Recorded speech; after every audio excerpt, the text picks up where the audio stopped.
U.S. President Joe Biden has decried unfounded election fraud claims by Donald Trump. He called it a national imperative to pass sweeping voting rights legislation that has stalled in Congress. Nathan King reports.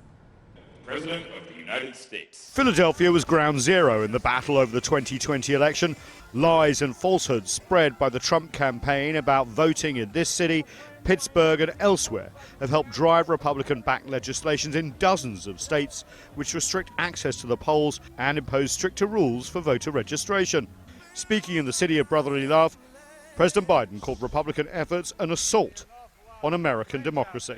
For those who challenge the results and question the integrity of the election, no other election has ever been held under such scrutiny and such high standards. The big lie is just that, a big lie. As the president headed for Pennsylvania, Texas Democrats were fleeing their state. In a desperate attempt to block a restrictive voting law from passing, state lawmakers jumped on a plane to Washington so a vote could not be held. We are here in D.C., our nation's capital, because we want to protect the civil right to vote for millions of Texans.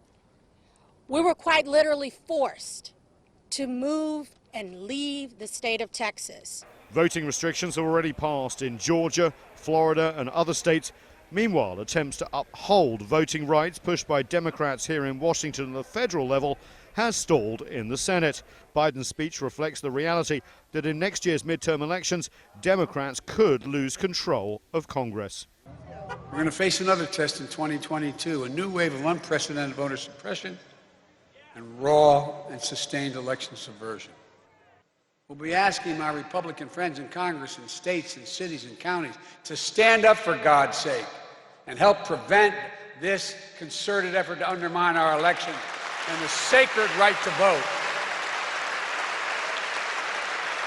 Have you no shame? And of course, looming large in the background is former President Donald Trump, whose big lie about election fraud not only fueled the insurrection that we saw on January 6th at the US Capitol, but a lot of this legislation as well. And let's face it, if he chooses to run again in 2024, well, voting restrictions can only help his election campaign if he does decide to run again. Nathan King, CGTN, just outside the White House.